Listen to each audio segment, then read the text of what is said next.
I welcome you all my dear students to my channel Engineer Study। जो chapter है आपका lesson number 7, ये जो क्लास 8 मैथ्स एलबीएफ पब्लिकेशन की जो बुक है उसका chapter number 7 ratio and proportion, उसकी आज हम एक्सरसाइज सॉल्व करने वाले 7.1 की। तो हर एक क्वेश्चन को ध्यान से पढ़ना है और सॉल्व करने की कोशिश करनी, ठीक है। सारे सॉल्यूशन मैंने यहाँ पर आपको बहुत ही ईजिली एक्सप्लेन कर दिए। Okay, let's start. पहला क्वेश्चन क्या है? Very short answer type question है ना। तो पहला क्वेश्चन क्या है? Which of the following quantities very, very का मतलब होता है बदलना, चेंज होना, डायरेक्टली विद ईच अदर। यहाँ पर बहुत सारी क्वांटिटीज दी है, तो आपको बताना है कि इनमें से कौन सी क्वांटिटीज जो है वो डायरेक्टली वेरी होती, मतलब डायरेक्ट वेरिएशन है वहाँ पर, है ना। एक होता है इनवर्स वेरिएशन, एक होता है डायरेक्ट वेरिएशन। डायरेक्ट वेरिएशन किसको बोलते हैं? अगर एक चीज़ की वैल्यू बढ़ रही तो दूसरी चीज़ की भी वैल्यू बढ़ती है, अगर एक चीज़ की वैल्यू घट रही है तो दूसरी चीज़ की भी वैल्यू घटती है। ये होता है डायरेक्ट वेरिएशन का एग्जाम्पल। और इनवर्स मतलब होता है उल्टा। इनवर्स वेरिएशन मतलब अगर कोई एक चीज़ की वैल्यू बढ़ रही तो दूसरे की घट जाएगी, अगर कोई चीज़ की वैल्यू घट रही तो उसके सापेक्ष दूसरी चीज़ की वैल्यू क्या हो जाएगी? बढ़ जाएगी उसके प्रोपोर्शन में, ठीक है। तो ये इनवर्स वेरिएशन होता है। तो हमें क्या बताना है? डायरेक्ट वेरिएशन कहाँ पर हो रहा है, डायरेक्टली वेरी कौन कौन सी क्वांटिटीज कर रही है, हमें वो सेलेक्ट करके बताना है, ठीक है। तो पहला क्वेश्चन क्या था, देखो अगली स्लाइड से, यहाँ से मैंने अच्छे से लिखा हुआ है, देखो। नंबर ऑफ आर्टिकल्स, आर्टिकल का मतलब है सामान, है ना, परचेज्ड जो खरीदे जाते हैं, एंड देयर कॉस्ट। अब जितने ज़्यादा आर्टिकल आप खरीदोगे, सामान खरीदोगे, चीज़ें खरीदोगे, परचेज करोगे, तो उसकी कॉस्ट भी क्या हो जाएगी? बढ़ती जाएगी। अगर एक सामान खरीद रहे हो, मान लो उसकी कॉस्ट है 5 रुपीज़, अगर 2 आर्टिकल की क्या हो जाएगी? 10 रुपीज़ हो जाएगी, है ना।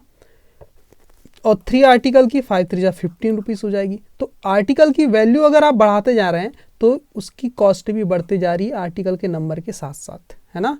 Number of article increases, so there cost is also increases. That, इसका आप जब आंसर लिखेंगे, आप आंसर तो आप क्या लिखेंगे? दीज क्वांटिटीज, है ना, क्वांटिटीज वेरी वेरी डायरेक्टली, ऐसा लिखना, ठीक है। और अगर जिसमें नहीं होगा वहां पर लिखना this quantities do not very directly. इस टाइप से आपको आंसर लिखना है। सेकंड में देखो, money deposited and the interest on it. देखो मनी आना, पैसा आप डिपॉजिट करते, जमा करते बैंक में, तो जितना ज़्यादा आप पैसा जमा करेंगे उतना ही ज़्यादा उस पर इंटरेस्ट मतलब ब्याज मिलेगा कि नहीं। तो पैसा ज़्यादा जमा कर रहे हो तो ज़्यादा ब्याज मिलेगा, कम पैसा जमा करोगे तो कम ब्याज मिलेगा। ये क्या है? ये भी एक डायरेक्ट वेरिएशन का ही एग्जाम्पल है। तो this quantity is very directly, ऐसा आपको लिखना है आंसर में। थर्ड देखो, ये 2 हो गए। थर्ड देखो, speed of a vehicle and the distance covered, time remaining the same. Time अगर सेम है, मान लो 1 घंटे का समय है और आपको एक स्पीड दे दिया गया है, उस स्पीड से मान लो 60 की स्पीड से आप 60 kilometre per hour, 60 kilometre per hour की स्पीड से आप जा रहे हैं, तो आप डिस्टेंस ज़्यादा कवर करेंगे। कम स्पीड से जा रहे हैं तो कम ही डिस्टेंस कवर कर पाएंगे, है नहीं। तो जितनी ज़्यादा स्पीड उतना ज़्यादा आपका डिस्टेंस कवर कर पाएंगे आप लोग। तो ये भी क्या है? डायरेक्ट वेरिएशन का ही एक एग्जाम्पल है। तो यहाँ पर भी सेम आंसर यही लिखना है, this quantity is very very directly. Okay, speed and time, speed and time distance remaining the same. Distance same है, यहाँ से यहाँ तक की जो डिस्टेंस है फिक्स है, आपको इतनी डिस्टेंस को कवर करना है, ठीक है ना। ओके, जो कि मान लो 100 किलोमीटर कोई होगा ऐसा डिस्टेंस, मान लो इतना है। स्पीड और टाइम एंड टाइम, तब स्पीड और टाइम का क्या है? अगर आप स्पीड बढ़ा देंगे, अगर आपने स्पीड को बढ़ा दिया, देखो स्पीड को अगर आपने बढ़ा दिया और डिस्टेंस तो फिक्स है ना 100 किलोमीटर, तो आपको समय टाइम ज़्यादा लगेगा कि कम लगेगा? स्पीड बढ़ा रहे हो तो इस डिस्टेंस को कवर करने के लिए, जो फिक्स डिस्टेंस है इसको कवर करने के लिए टाइम कम लगेगा। स्पीड को अगर आप घटा दोगे, धीरे धीरे जाओगे, तो टाइम आपको ज़्यादा लगेगा। तो क्या है यहाँ पर? ये है, ये डायरेक्ट वेरिएशन नहीं है। तो इसमें आप क्या लिखना, ये वाले इसमें यहाँ पर लिखना this is not, this is not, यानी ऐसा मत लिखना, ऐसा लिखना, देखो मैं बता देता हूँ, है ना। दीज क्वांटिटीज, यहाँ लिखना these quantities do not very directly, ये डायरेक्टली वेरी नहीं करती। तो ये आंसर आपको लिखना है। ओके, समझ तो गया हो गया आपने आंसर कैसे लिखना है। मैं आपको सिर्फ बताते जाऊंगा डायरेक्टली वेरी कर रही है या नहीं कर रही। ठीक है, ओके। देखो फिफ्थ क्वेश्चन क्या है, length of each side of a square and its perimeter. कोई स्क्वायर है ना, कोई मैंने स्क्वायर बना दिया और इसकी जो साइड है, length of each side of a square. Okay, किसी स्क्वायर की, स्क्वायर मतलब जिसकी चारों साइड क्या होती है, सेम लेंथ की होती है। अगर ये 2 है तो ये भी 2, ये भी 2, ये भी 2। ये जो स्क्वायर मैंने बना दिया, तो लेंथ ऑफ ईच साइड है ना, एंड इट्स पेरीमीटर। अगर हर एक साइड की लेंथ मान लो यहाँ पर 2 है, मान लो क्या है 2 सेंटीमीटर है मान लो, तो इसका जो पेरीमीटर है वो कितना होगा, 2 4 जा 8 हो जाएगा कि नहीं, 8 हो जाएगा। अगर इसकी लेंथ मैंने 3 कर दिया तो 3 3 3 4 बार जोड़ो, 4 3 जा 12, तो पेरीमीटर कितना हो जाएगा 12। पेरीमीटर का मतलब क्या होता है, आसपास की पूरी लंबाई है ना। The length of all 4 sides of the square is called the perimeter. Okay, तो जितनी ज़्यादा उसकी साइड होगी, ईच साइड की लेंथ जितनी ज़्यादा होगा उसका पेरीमीटर भी उतना ही ज़्यादा होगा, सीधी सी बात है। तो ये कैसा है, डायरेक्ट वेरिएशन का एग्जाम्पल है। ओके, ठीक है। इसमें देखते हैं क्या है, नंबर 6 नंबर पे, number of pages and thickness of a book. देखो जितने ज़्यादा नंबर ऑफ पेजेस होंगे उतनी ज़्यादा थिकनेस, मोटाई भी होगी किताब की। जितने ज़्यादा पेज उतनी ज़्यादा मोटाई, जितने कम पेज उतनी कम मोटाई। तो ये क्या है आपका, दीज क्वांटिटीज वेरी डायरेक्टली, ऐसा लिखना आपको। ओके, 7 में देखो, distance and time, speed remaining the same. Speed इस बार सेम है ना। आपको क्या करना है, स्पीड आपकी मान लो 60 किलोमीटर पर आवर, ये स्पीड आपकी क्या है, सेम है स्पीड। ओके, अब आपको डिस्टेंस और टाइम के बीच में वो करना है। अगर आप स्पीड यही है और डिस्टेंस अगर ज़्यादा ट्रेवल करोगे यही स्पीड से तो समय भी ज़्यादा लगेगा। कम डिस्टेंस ट्रेवल करोगे, छोटी दूरी तय करोगे तो समय भी कम लगेगा। तो ये भी डायरेक्ट वेरिएशन का ही एग्जाम्पल है। ओके, 8th नंबर पे देखो क्या है, A and B, if A is equal to 5B। यहाँ पर A एक क्वांटिटी है और B एक क्वांटिटी है। अगर A बढ़ेगा तो B बढ़ता है क्या, देखो अगर A की वैल्यू 1 रखता हूँ तो B की वैल्यू क्या हो जाएगी 5, और ये B की भी कुछ वैल्यू रखना पड़ेगा। चलो B की वैल्यू मैं क्या रखूँ, A and B, if A is equal to 5B। ओ हाँ ठीक है, यहाँ B की वैल्यू हमें मानना पड़ेगा कुछ ना कुछ। अगर B की वैल्यू मैं रख देता हूँ 1, क्या रख देता हूँ 1, तो A की वैल्यू कितनी हो जाएगी 5 इंटू B की वैल्यू 1 है तो 5 1 5। ठीक है, ओके। अगर B की वैल्यू मैं 2 रख देता हूँ, क्या रख देता हूँ 2, अगर B की वैल्यू मैंने 2 रख दिया तब A की वैल्यू क्या हो जाएगी, A is equal to 5 into 2, 5 2 10, ये 10 हो जाएगी। देखो B की वैल्यू 1 थी तो A की वैल्यू कितनी आ गई 5, B की वैल्यू 2 है तो A की वैल्यू कितनी आ जाएगी 2 5 10। अगर B की वैल्यू 3 है तो फिर से 5 टाइम और बढ़ जाएगा, 15 हो जाएगी E की वैल्यू। तो जैसे जैसे B की वैल्यू मैं बढ़ाते चला जाऊंगा, B की वैल्यू बढ़ रही है तो A की वैल्यू भी बढ़ रही है ना, सही बात है। और जैसे B की वैल्यू घटती चली जाएगी, जैसे घटती चली जाएगी तो A की वैल्यू भी यहाँ पर घटती चली जाएगी। 15 से 5 हो गई, 3 से 8 1 हो गया। तो क्या हो रहा है, A को बढ़ा रहे हैं तो B बढ़ रहा है, A को घटा रहे हैं तो B घट रहा है। मतलब दोनों की वैल्यू कैसे, यहाँ पर वेरिएशन कैसा हो रहा है, ये क्या है यहाँ पर लिखना, दीज क्वांटिटीज है ना, क्वांटिटीज वेरी डायरेक्टली। ठीक है, ये आपका आंसर है, ये आपका आंसर है। ठीक है, तो पहले चेक कर लेना इस टाइप से। ओके, 9th नंबर पे क्या देखो, height of an object and length of its shadow. देखो कोई ऑब्जेक्ट है, मतलब कोई चीज है, उसकी हाइट जितनी ज्यादा होगी उसकी जो शेडो है, उसकी जो परछाई है वो भी तो उतनी लंबी बनेगी ना। छोटी चीज की परछाई छोटी बनेगी और बड़ी चीज की परछाई बड़ी बनेगी, सही बात है। तो ये क्या डायरेक्ट वेरिएशन का एग्जाम है ना। और शर्त क्या है, under similar condition, similar condition पे बात हो रही है ना। Number of children and the part of the same cake got by every child. देखो बहुत कमाल का सवाल है, देखना है ना ध्यान से। नंबर ऑफ चिल्ड्रन यानी यहाँ पर बच्चों की संख्या, और एक केक है, एक केक है उसको बांटा जा रहा है बराबर इक्वल पार्ट में। जैसे 10 बच्चे हैं तो 10 बच्चों को बांटने के लिए इसके 10 बराबर हिस्से करने पड़ेंगे कि नहीं, 10 बराबर हिस्से करने पड़ेंगे। 8 बच्चों के लिए 8 बराबर हिस्से करने पड़ेंगे। तो अगर ज़्यादा बच्चे होंगे तो सबको थोड़ा थोड़ा केक मिलेगा, और कम बच्चे होंगे तो सबको ज़्यादा केक मिलेगा। तो यहाँ पर देखो नंबर ऑफ चिल्ड्रन अगर बढ़ रहे हैं तो पार्ट ऑफ केक, जो केक का टुकड़ा मिलेगा हर एक बच्चे को, वो छोटा मिलेगा, मतलब कम मिलेगा।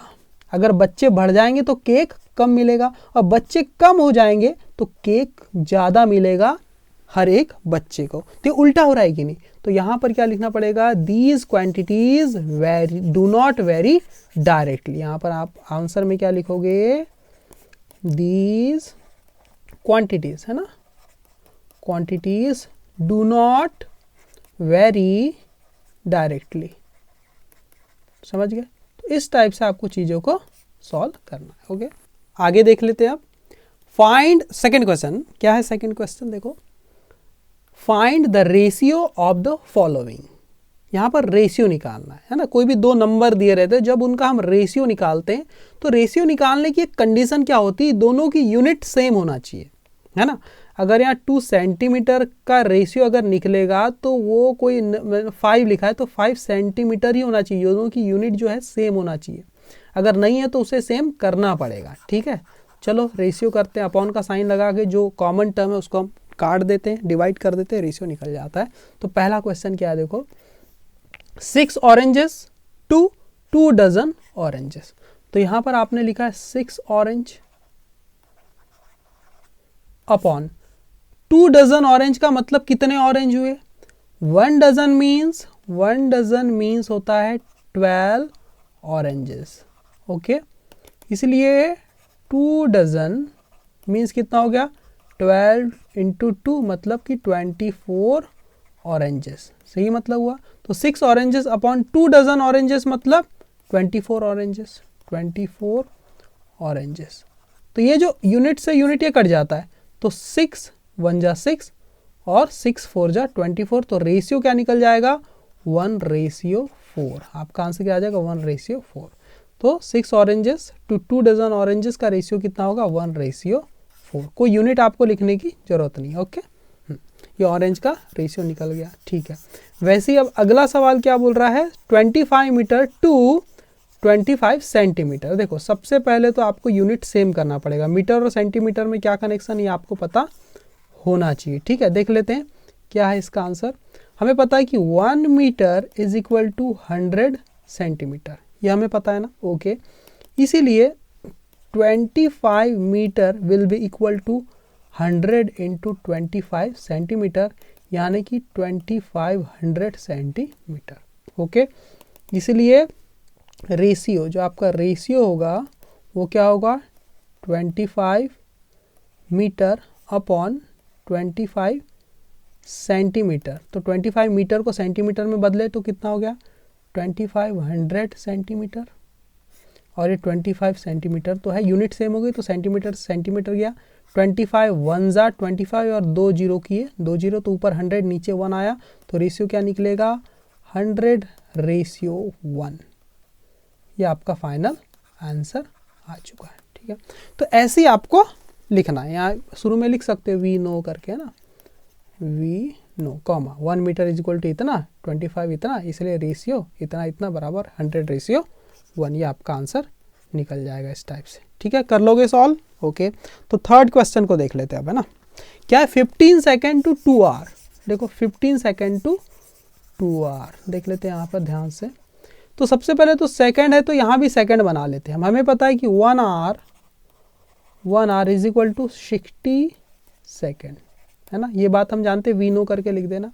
इसलिए 2 hours will be equal to 2 into 60 second. सही बात है, यानी कि 2 6 जा 12 तो 120 सेकेंड, 120 सेकेंड हो गया। इसीलिए रेशियो है ना, रेशियो इज इक्वल टू कितना, 15 second upon 2 hours is equal to कितना हो जाएगा, 15 सेकेंड को तो 15 सेकेंड ही रखो, है ना। 15 सेकेंड, और ये 2 आवर मतलब 120 सेकेंड, तो ये 120 सेकेंड। तो रेशियो निकालना है, सेकेंड से सेकेंड भी कट जाएगा। 15 और ये 5 से डिवाइड होगा, 5 3 ज़ा 15 और 5 2 ज़ा 10, बचा 2 20, तो 5 4 ज़ा 20 और 3 1 ज़ा 3, 3 8 ज़ा 24, तो ऊपर 1 आया तो 1 रेशियो और नीचे आया 8, तो 1:8 आपका आंसर है। अब क्वेश्चन नंबर 4 को सॉल्व करना है। क्या बोला है? 14 days to 7 week। तो कैसे करते, सॉल्यूशन क्या है बेटा, देखो समझना। वी नो क्या 1 week is equal to 7 days, ये हमें पता है। इसीलिए 7 weeks will be equal to 7 into 7 days, है ना, इज इक्वल टू 49 days, ये हो जाएगा 7 वीक। इसलिए रेशियो जो आप निकालेंगे, ratio will be equal to 14 days upon 7 week, है ना, 7 weeks is equal to 14 days को तो 14 days ही रखेंगे हम लोग, है ना, और 7 वीक को हम क्या लिख देंगे, 49 days में हमने कन्वर्ट कर दिया। डेज से डेज गया, 14 से 7 से जाएगा, 7 2 जा 14 और 7 7 जा 49, तो रेशियो निकल जाएगा 2:7, ये आपका आंसर है। ठीक है, जो भी कॉमन टर्म होती है ना ऊपर नीचे, उसको हम डिवाइड करके हटा देते हैं और बाकी रेशियो को हम लिख लेते हैं ना। रेशियो में आपको यूनिट नहीं लिखना है, 2 days रेशियो 7 days नहीं, डेज से डेज भी कैंसिल कर देते हैं हम लोग, है ना। ओके, आगे क्या है, हाँ लॉन्ग आंसर टाइप क्वेश्चन है, बहुत आसान है ये भी। देखो ध्यान से, if the cost of 12 litres petrol is ₹180, अगर 12 लीटर पेट्रोल की 12 लीटर पेट्रोल की कॉस्ट क्या है, 180 रुपीज़ है, तो what will be the cost of 8 litres petrol. बात को समझना, अगर 12 लीटर की कॉस्ट 180 है तो कम अगर पेट्रोल खरीदोगे, आपने पेट्रोल की क्वांटिटी को घटा दी, 8 लीटर लोगे तो कॉस्ट कम होगी ना, कम हो जाएगी। तो जितना ज़्यादा पेट्रोल खरीदेंगे, जितना लीटर पेट्रोल खरीदेंगे उतनी कॉस्ट बढ़ेगी, और जितना कम पेट्रोल खरीदेंगे उतनी कॉस्ट घटेगी। तो ये क्या है, डायरेक्ट वेरिएशन का सवाल है। तो सबसे पहले आपको क्या करना है, डायरेक्ट वेरिएशन है या इन्वर्स वेरिएशन है वो पता करना होता है सवाल में, जब एग्जाम में आएगा तो ऐसा चेक कर लेना। और ये तो बनाना ही, आपको जो कॉलम है ये आपको बनाना ही है। तो let x be the quantity of petrol, जो पेट्रोल की क्वांटिटी लीटर में, इन लीटर्स, उसको हमने क्या मान लिया, x, and y be the cost in rupees, और वाई को हमने कॉस्ट मान लिया, और ये टेबल बना लिया, पेट्रोल इन लीटर्स एक्स जो कि है 12 लीटर एक बार दिया हुआ है, और बाद में 8 लीटर एक बार दिया हुआ है, और कॉस्ट इन रुपीज़ 12 लीटर की कॉस्ट है 180 रुपीज़, तो 8 लीटर की कॉस्ट कितनी होगी, हमने मान लिया वाई होगी, क्या मान लिया, वाई होगी। तो डायरेक्ट वेरिएशन में क्या होता है, ये अपॉन और इक्वल हो जाता है, होता है ना, वही तो लिखा है 12/18 180 अपॉन 8/y, वही लिखा है कि नहीं, हाँ 12/180 इज इक्वल टू 8/y, यही लिखा है। तो अब इसको आगे सॉल्व करना है, तो हम क्या करते हैं, क्रॉस मल्टीप्लीकेशन, पिछले वीडियो लेक्चर में भी ऐसे ही बताया, 12 into y is equal to 180 into 8, 180 into 8, तो यहाँ से y की वैल्यू हम निकाल सकते हैं ना, 180 इंटू 8 अपॉन 12, तो यहाँ से y की वैल्यू क्या निकल जाएगी, देखो इसको डिवाइड कर लेते हैं हम लोग 4 से, 4 2 जा 8 और 4 3 जा 12, अब 3 1 जा 3, 3 6 जा 18 और ये 0 का D0, तो 60 और ये 2 क्या बचा ऊपर, 60 और ये 2 मल्टीप्लाई करेंगे तो 6 0 जा ये 2 0 0 और 2 6 जा 12, तो y की वैल्यू कितनी आ गई, 120, और ये y किस चीज़ की यूनिट है, कॉस्ट, तो 120 रुपीज़। देखो आंसर भी आपका 120 रुपीज़ आ रहा है। ठीक है, तो यहाँ पर क्या लिख दोगे, एक लाइन है वो आपको इस बार बता देता हूँ, हर बार मैं नहीं बताऊँगा। देखो अगली स्लाइड में लिखा हुआ है, क्या नहीं लिखा हुआ है, हाँ वो लाइन आपको क्या लिखना है, hence the cost of 8 litres petrol, है ना, पेट्रोल विल बी ₹120, ऐसा आप लिख देना। ठीक है, तो आखिरी वाली लाइन आप लिखेंगे हर बार अब। ठीक है, अगला क्वेश्चन क्या है, देखो, if the angle turned bye minutes, जो एंगल टर्न्ड, ये जो एंगल बनता है ना, जो घड़ी में जो एंगल बनता है, आपने देखा होगा एक कांटा 12 पे और एक कांटा 3 पे है, तो कितने का एंगल बनता है यहाँ पर? ये 15 मिनट हुआ ना, 12 से 5 मिनट, फिर 10 मिनट और ये 15 मिनट, ऐसा 15 मिनट में 90 डिग्री का एंगल बन जाता है। हमें ये चीज़ पता है ना। सॉरी, और दो 90 डिग्री के एंगल यहाँ पर एक और अगर बन जाए तो ये पूरा 180 डिग्री हो जाता है कि नहीं? अगर ये कांटा यहाँ से घूम के सीधा हो गया तो ये 180 डिग्री बन गया हुआ। तो हमें ये चीज़ पता है इतनी बेसिक। तो क्या बोल रहा है, मिनट के जो कांटा है वो घूम जाता है इन 15 मिनट इन 90 डिग्री, 15 मिनट में 90 डिग्री घूमता है, ये तो हमें पता है, तो सीधी सी बात है, सबको पता है ना। और 5 मिनट में 30 डिग्री घूमता है। तो by how many straight angles will it turn in one day, तो एक दिन में कितने स्ट्रेट एंगल बनाएगा? स्ट्रेट एंगल का मतलब होता है ये वाला एंगल, है ना, ये यानी 180 डिग्री का एंगल। तो पहले हम पूरा डिग्री निकाल लेते हैं, कितनी डिग्री घूम गया, उसमें 180 से डिवाइड करेंगे तो स्ट्रेट एंगल हमें निकल जाएंगे, हमारे स्ट्रेट एंगल्स निकल जाएंगे। तो समझना इस बात को, let x be the time in minutes, time जो मिनट में दिया उसको एक्स मानिए, कितना है 15 मिनट, और 15 मिनट में एंगल इन डिग्री, कितने डिग्री का एंगल बनता है? 90 डिग्री का।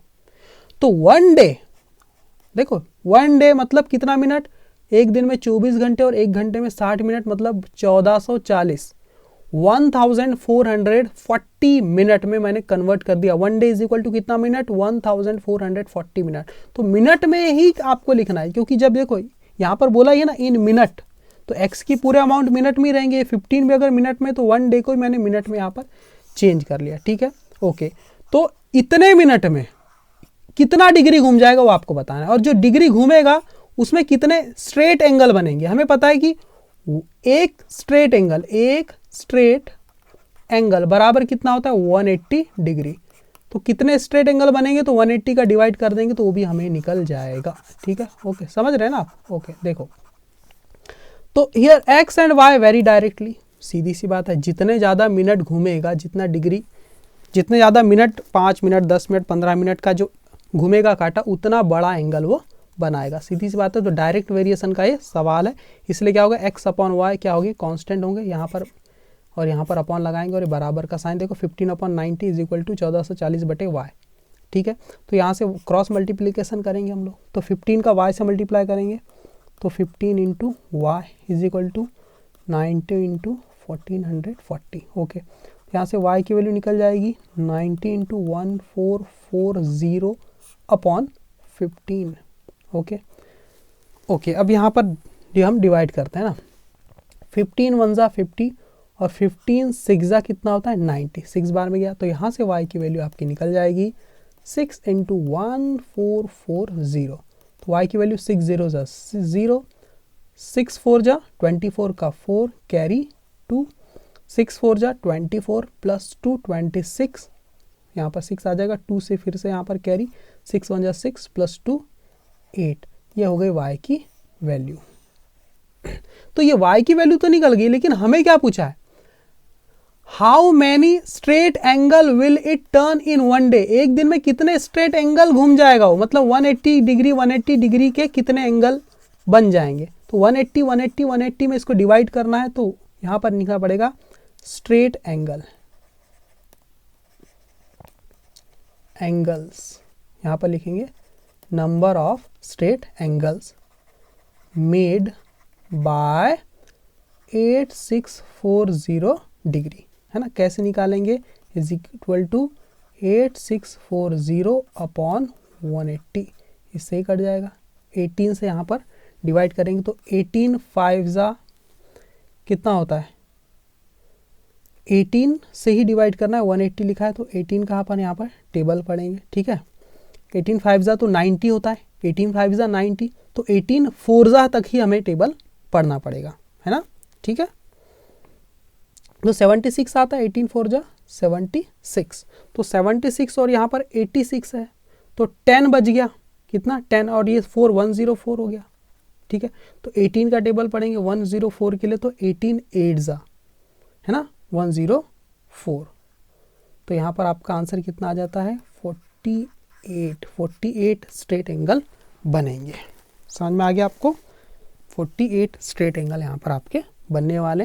तो इस टाइप से आप डिवाइड करके सॉल्व करके आप खुद से कर सकते हैं। एक बार मैंने आपको बता दिया, फिर से आपको सॉल्व करने की कोशिश करनी है, ठीक है ना। ओके, मैंने कॉन्सेप्ट आपको बता दिया।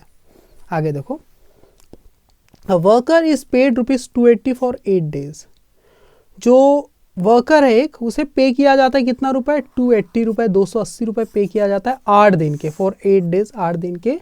तो for how many days did he work if he earned ₹1015। अगर 1015 रुपीज़ अगर वो अर्न करता है तो कितने दिन उसे काम करना पड़ेगा। तो यहाँ पर हमने क्या किया, let x be the cost in rupees, है ना, जो कॉस्ट थी रुपीज़ में उसको एक्स मान लिया, and y be the time in days, और जो टाइम था डेज में उसको वाई मान लिया। तो कॉस्ट 280 है और डेज 8 दिन में 280 रुपीज़ अर्न कर रहा है। तो इतने रुपए अर्न करने के लिए कितने डेज लगेंगे, बहुत ही सिंपल सवाल है। यहाँ पर देखो, here x and y vary directly, क्यों, क्योंकि जितने ज़्यादा रुपीज़ बढ़ेंगे उतने ज़्यादा डेज भी बढ़ेंगे, जितना ज़्यादा डेज बढ़ेंगे उतना ज़्यादा रुपीज़ भी वो अर्न करेगा, ठीक है। तो यहाँ पर देखो 280/8 लिख दिया इज इक्वल टू 1015/y, ये लिख दिया। तो यहाँ से हमें क्या है, क्रॉस मल्टीप्लिकेशन करना है ना। तो 280 into y is equal to कितना हो जाएगा, 8 इंटू 1015, है ना। तो यहाँ आगे सॉल्व करता हूँ मैं, सॉरी, इसीलिए y is equal to, y कितना हो जाएगा, 8 इंटू 1015 अपॉन 280, ऐसे। तो यहाँ से y की वैल्यू आप सॉल्व करेंगे तो 29 डेज आपका निकल के आ जाएगा, ठीक है। जैसे 8 से करेंगे, 8 3 ज़ा 24, बच जाएगा 4, फिर 40 हो जाएगा, तो 8 5 ज़ा 40। अब ये 35 आया तो फिर 5 से डिवाइड करेंगे जब आप, तो 5 7 ज़ा 35, फिर 5 2 ज़ा 10, और 5 0 ज़ा 0, 5 3 ज़ा 15, ठीक है, ये पूरा कट जाएगा। फिर 7 से 203 को डिवाइड करेंगे तो 7 1 ज़ा तो 7 हो गया, और 7 3 2 ज़ा 14, 14 प्लस कितना बच जाएगा, 6 हो जाएगा 63, तो 7 9 ज़ा 63। तो इस टाइप से पूरा काटेंगे तो 29 आपका आंसर आ जाएगा, ठीक है, ये आपका आंसर है। अगला सवाल देखिए, अ 24 मीटर हाई ट्री, एक 21 मीटर ऊंचाई का एक पेड़ है, कास्ट अ शेडो, एक परछाई बनाता है, वो कास्ट अ शेडो मतलब परछाई बनाता है, ऑफ लेंथ 15 मीटर। 21 मीटर ऊंचा पेड़ 15 मीटर की अपनी परछाई बनाता है। तो find the height of the pole, एक पोल की हाइट निकालना है, that cast a shadow of 5 minute under similar condition, ठीक है। समझना, x को क्या मान लिया, be the length of shadow, shadow की लेंथ को मैंने x मान लिया, and y be the length of object, और जो ऑब्जेक्ट जो चीजें हैं, पेड़ हो गया या कोई पोल हो गया, उसकी लेंथ को मैंने y मान लिया, ठीक है। तो यहाँ पर समझना, shadow in metre x, object in metre y। तो शेडो है 15 मीटर, तो ऑब्जेक्ट की लेंथ कितनी है, 21 मीटर। अगर शेडो 5 मीटर की बन रही तो शेडो की हाइट कितनी होगी, ऑब्वियसली ज़्यादा ही होगी, है ना, यहाँ पर जैसे बोला हुआ है, ठीक है। तो यहाँ पर देख लेते हैं, x and y vary directly, यहाँ पर डायरेक्टली वेरी वो कर रहे हैं, ठीक है। तो 15/21/5/y ऐसे आप लिख सकते हैं, क्रॉस मल्टीप्लीकेशन है, अब हम कर देते तो क्या हो जाएगा, 15 into y is equal to 5 into 21। तो यहाँ से y की वैल्यू आप निकाल सकते हैं 5 इंटू 21 अपॉन 15। तो 5 से क्या आएगा, 5 3 ज़ा 15, 5 1 ज़ा 5, और 3 1 ज़ा 3, और 3 7 ज़ा 21। तो y की वैल्यू आ जाएगी 7, यानी कि 7 मीटर की क्या हो जाएगी, ऑब्जेक्ट की लेंथ हो जाएगी 7 मीटर। ये 7 मीटर आपका यहाँ पर y की वैल्यू आ जाएगी। तो आप लास्ट में एक लाइन लिख देना, है ना, hence the length of the object will be 7 metre, इस टाइप से आप लिख देना आखिरी में, ओके। अगला सवाल क्या है, क्वेश्चन नंबर 5 देखो, इफ 22 men can dig, अगर 22 लोग खोद सकते हैं, कितना, 13 राइट 1/2 मीटर, इसका क्या बोलते हैं, 13.5 मीटर एक प्रकार से, है ना, मीटर का long canal in a day, एक दिन में 13.5 मीटर लंबी वो कैनल को खोद सकते 22 लोग, है ना। तो how many man should be employed for digging 20 right 1/4 metre long canal of the same type in 1 day. समझना, बहुत ही अच्छा सवाल है ना। तो देखो, let x be the number of man, देखो दो चीजें, नंबर ऑफ मैन और उन्होंने जो लेंथ जो है लेंथ ऑफ कैनल है ना, तो 22 लोग जो है कितनी लेंथ की कैनल खोद रहे हैं, 13.5 मीटर। इसको मैंने ना इस टाइप से चेंज किया है। कैसे चेंज किया है एक बार बता देता हूँ इसको कैसे किया। 13 राइट 1 अपॉन, इसको मैंने ऐसे कैसे चेंज किया, 13 1 अपॉन 2 है, इसको हम ऐसा लिखते हैं ना, 13 का 2 से मल्टीप्लाई करते हैं, 13 2 जा 26 प्लस ये 1 को ऐड कर देंगे ऊपर वाले को तो 27 हो जाता है, फिर अपॉन में 2 है। फिर इसको कैसे करते हैं, 2 से इस 27 को हम डिवाइड कर देते हैं, ठीक है। तो 2 1 जा 2 0 उतारे 7 को, तो 2 3 जा 6 उतारे 1 को, पॉइंट के 0 और 2 5 जा यहाँ पर 10 आ गया, 10 में से 10 गया तो 0, तो 13.5 या 50 भी आप लिख सकते, कोई इसमें दिक्कत नहीं है। तो ऐसे करके आपको चेंज करना है, इन चीज़ों को थोड़ा सा पॉइंट्स में चेंज करना है, डेसिमल में चेंज कर देना है, ठीक है। इसको कैसे चेंज करोगे, 20 राइट 1 अपॉन जो 4 है ना, इसको क्या करोगे, 24 जा 80, 80 प्लस 1 81 अपॉन 4। अब इसको अलग से आप डिवाइड कर सकते हैं 4 से, तो 4 2 जा 8, 8 में से 8 गया 0 उतारे 1, 1 में डिवाइड नहीं कर सकते इसलिए 0 में करना पड़ेगा, तो यहाँ पर 0 फिर आता है 1। अब यहाँ पर पॉइंट की हम क्या कर लेते हैं, 0 लगा देते हैं, तो 4 2 जा 8, 10 में से 8 गया तो यहाँ करता हूँ आगे में 2 आता है, 2 में नहीं जाता तो फिर पॉइंट की एक 0 लगाते हैं और 4 5 जा 20 करते हैं, 20 में से 20 गया तो इतना आता है ना। तो ये डेसिमल में चेंज करने का एक तरीका है। या एक और बहुत ही छोटा तरीका मैं अगर आपको बताना चाहूँ, शॉर्टकट तरीका, ये तो लॉन्ग मेथड हो गई। 1/2 का मतलब ही होता है 0.5 और 1/4 का मतलब ही होता है 0.25। 1/5 का मतलब क्या होता है 0.20। तो इस टाइप से हमें जब पता है 1/4 का मतलब, तो बस ये इस पीछे मैंने यहाँ पर चिपका दिया इसके साथ, इसका मतलब पता है 0.50, तो मैंने यहाँ चिपका दिया 13 के बाद। तो ये भी एक तरीका है, ठीक है, ओके। तो ऐसा करके चेंज करके हमने डाटा को यहाँ पर बना लिया, टेबल में लिख लिया। नंबर ऑफ मैन x है तो इतना मीटर खोदेंगे, 22 है तो इतना खोदने के लिए कितने लोग लगेंगे, x की वैल्यू निकालना। यहाँ पर भी x और y क्या है, डायरेक्टली वेरी कर रहे हैं, जितने ज़्यादा लोग होंगे उतनी लंबी सुरंग खुद जाएगी, कम लोग होगी तो कम होगी, डायरेक्ट वेरिएशन है, ओके। तो x/y कांस्टेंट होगा, मतलब इसको ऐसे कैसे लिख देना है बराबर के साथ, और x की वैल्यू यहाँ पर निकालना है, तो क्रॉस मल्टीप्लिकेशन हम कर लेंगे। तो कैसे करेंगे, यहाँ पर देखो 22 into 20/25 is equal to 13.50 into x. तो यहाँ से x की वैल्यू निकालना है, तो इस चीज़ को इसके नीचे भेज देते हैं ना, 22 इंटू 20/25 अपॉन 13/50। देखो कैसे काटना है, पॉइंट से पॉइंट तो कट जाएंगे, अब 5 से काट दो ऊपर नीचे इसको, है ना। 5 2 जा 10, बच गया 3, गया 35, 5 7 जा 35 और 0 की 0, ऐसे ऊपर 5 से काटेंगे तो 5 4 जा 20, अब 2 में जाएगा नहीं तो 0 लिखना पड़ेगा, फिर 5 5 जा 25, ठीक है।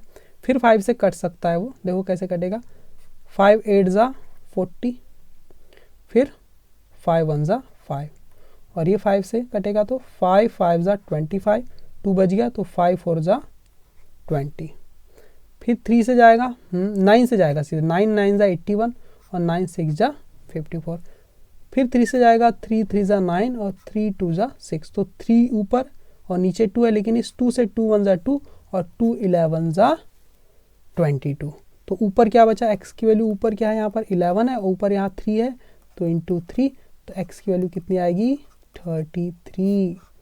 तो कितने लोग लगेंगे, यहाँ पर भी आंसर लिया 33 मैन, है ना। तो यहाँ पर लिख देना hence 33 man will be required लिख देना, ठीक है।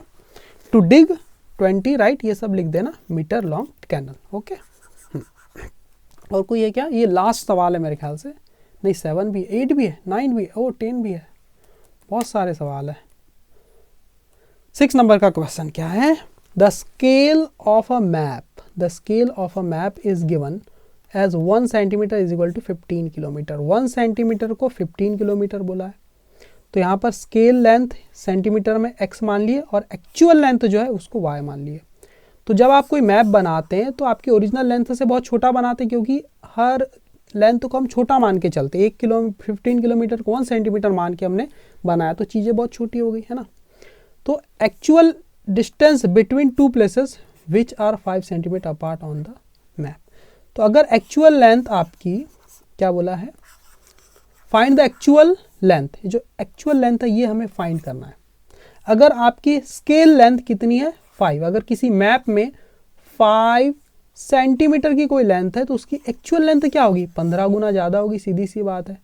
1 से 15 टाइम ज़्यादा है तो ये भी 15 टाइम ज़्यादा होगा, 75 होगी। चलो अपन करते हैं, here x and y vary directly, so x upon y constant 1/15 और 5/y, यहाँ से क्रॉस मल्टीप्लिकेशन कर लेना, तो y into 1 is equal to 5 into 15, तो y इज इक्वल टू कितना हो जाएगा, 1 को नीचे भेजो, भेजो बाद बराबर 15 5 से कितना होता है 75, ये आपका आंसर है। तो आप लिख देना हैंस करके। 7, एक टाइपिस्ट है जो कि 27 वर्ड्स टाइप करता है 15 मिनट में, 15 मिनट में 270 वर्ड। तो how many words would she type, तो कितने वर्ड वो टाइप करेगी वो टाइपिस्ट 1.5 घंटे में, है ना, सही बात है। तो यहाँ पर देखो दिमाग की बात क्या है, जो टाइम है यहाँ मिनट में दिया है, फिर यहाँ आवर्स में दिया है, जबकि टाइम इन मिनट्स मैंने लिखा है यहाँ पर, तो दोनों को मिनट में चेंज करो। इसलिए 15 मिनट और ये 1.5 घंटे बराबर कितने मिनट होते हैं, 1 घंटे में 60 मिनट और ये आधे घंटे में ये 30 मिनट, तो टोटल होते हैं 90 मिनट। तो मिनट में चेंज करके मैंने यहाँ पर लिखा है उसको 90 मिनट, ठीक है, ओके। तो 270 वर्ड 15 मिनट में, तो 90 मिनट में कितने वर्ड, ये आपका सवाल है, वो टाइपिस्ट टाइप करेगी, ठीक है। तो यहाँ पर क्या हो रहा है, here x and y vary directly, क्योंकि जितना ज़्यादा समय दोगे उतना ज़्यादा वर्ड्स भी वो टाइप करेगी। तो वही है 270/15 इज इक्वल टू x/19, तो क्रॉस मल्टीप्लीकेशन आपको कर देना है, यहाँ पर बहुत आसान है।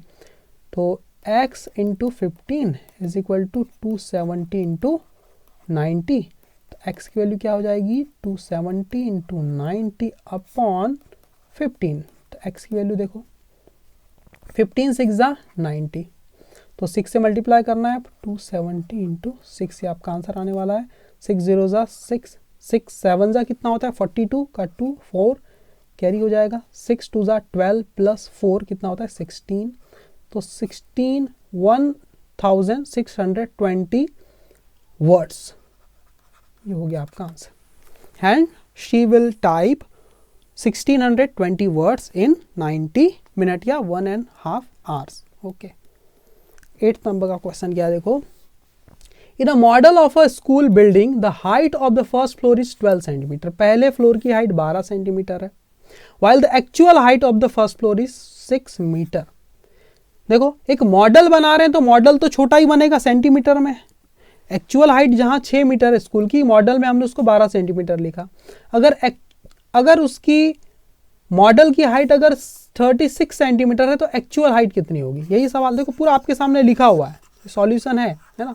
ये टेबल बनाना है, जब टेबल आपने बना लिए दिमाग लगा के, ये लाइन लिख ली और ये model height in centimetre, actual height in metre, तो here x and y vary directly, so x upon y constant होगा, therefore 12/6 is equal to 36/y, cross multiplication आपको कर देना है, 12 into y is equal to 6 into 36, तो यहाँ से y निकल जाएगा 6 इंटू 36/12, 12 3 जा 36, तो y इज इक्वल टू 18, क्या आ जाएगा 18 मीटर, 18 मीटर है ना। तो इस टाइप से आपको सॉल्व करना है आप सारे सवालों को। 9 देखो, if a machine produce 700 articles, यानी 700 चीजें बनाती है एक मशीन 5 घंटे में, ठीक है, तो how much time will it take, तो कितना समय लगेगा उसको किसका प्रोडक्शन करने में, 1260 आर्टिकल है ना, 1260 आर्टिकल बनाने में कितना समय लगेगा, 700 आर्टिकल, देखो नंबर ऑफ आर्टिकल को x मान लिया, 700 के लिए टाइम इन आवर्स y कितना लग रहा है 5 घंटे, तो अगर मुझे 1260 आर्टिकल बनाने हैं तो टाइम मुझे कितना लगेगा, मैंने उसको y मान लिया, ये डायरेक्ट वेरिएशन, क्योंकि जितना ज़्यादा समय उतना ज़्यादा आर्टिकल, जितना ज़्यादा समय लगेगा उतना ज़्यादा आर्टिकल, तो ये एक लाइन लिखना ये चीज़, और ये चीज़ आपने लिख दिया। उसके बाद सॉल्व कर लेंगे, क्रॉस मल्टीप्लिकेशन कैसे करेंगे, 700 into y is equal to 5 into this, तो यहाँ से y आपका निकल जाएगा 5 इंटू 1260/700, 0 से 0 आपका चला जाएगा, ये 5 से 70 को काट सकते हैं, 5 1 ज़ा 5, यहाँ से काटो 5 1 ज़ा 5, 6 7 2 20 हो गया, तो 5 4 ज़ा 20। अब 14 से 126 को काटना है ना, 14 का सीधे टेबल पढ़ेंगे कितना आ जाएगा, 14 9 ज़ा 126 है ना, तो सीधे y की वैल्यू कितना आ जाएगा 9 है ना, 49 ज़ा, तो 9 घंटे आपको लगने वाले, ठीक है, ओके। तो इस टाइप से आपको सॉल्व करने सवालों को। 10th क्या है, आखिरी सवाल है कि हाँ ये आखिरी सवाल है। If the parking charges for 1 day is ₹72, एक दिन का पार्किंग चार्ज कितना है 72 रुपये, तो how much charge will be paid for parking the vehicle for 8 hours, तो 8 घंटे अगर पार्किंग करेंगे तो कितना लगेगा। देखो एक दिन में कितने घंटे होते हैं 24 घंटे, तो ये अगर आवर्स में तो इसको भी आवर्स में चेंज करो, सही बात है। देखो पार्किंग चार्ज इन ₹72 लग रहा है, टाइम इन आवर्स कितना है 1 डे, तो 1 डे को मैंने 24 लिख दिया क्योंकि मैं यहाँ पर आवर्स में चेंज करके लिख रहा हूँ, ठीक है। तो पार्किंग चार्ज रुपीज़ में अगर 8 घंटे, 24 घंटे का तो हमें लग गया 72 रुपये, तो 8 घंटे का कितना लगेगा, मैंने उसको x मान लिया। समझ में आ रहा है ना कैसे यूनिट सेम करके लिखना है, okay. Here x and y very directly, x y constant है तो इसको मैंने लिख दिया, दिमाग की वही बात थी कि आपको यूनिट चेंज करना है। तो x इंटू 24, आगे देखो क्रॉस मल्टीप्लीकेशन कर रहे हैं हम, x into 24 is equal to 72 into 8, तो यहाँ से x की वैल्यू कितनी लिखेगी 72 इंटू 8 अपॉन 24, 8 1 जा 8, 8 3 जा 24, तो x की वैल्यू यहाँ पर 3 से इसको डिवाइड करेंगे, 3 1 जा 3, यहाँ पर 3 2 जा 6 प्लस 1, यहाँ पर 1 बचा 12, तो 3 4 जा 12, तो 24। क्या आ जाएगा आंसर आपका, x की वैल्यू 24, मतलब कि पार्किंग चार्ज जो लगेगा वो आपका 8 घंटे का वो 24 रुपये लगने वाला है। कितना 24 रुपये, ये आखिरी में आप लिख देना। तो ख़त्म। कैसा लगा वीडियो लेक्चर मुझे कमेंट करके ज़रूर बताना, और ये जो तरीका है टेबल बनाने का, ये आपको अगर आ गया तो सारे सवाल आप बना लेंगे, ठीक है। टेबल बनाते आपको आना चाहिए, बस ये पहली स्टेप और ये 2 स्टेप, बस इसको कर लेना है, ये लाइन और ये, उसके बाद तो बस कैलकुलेशन ही करनी है, बस ख़त्म।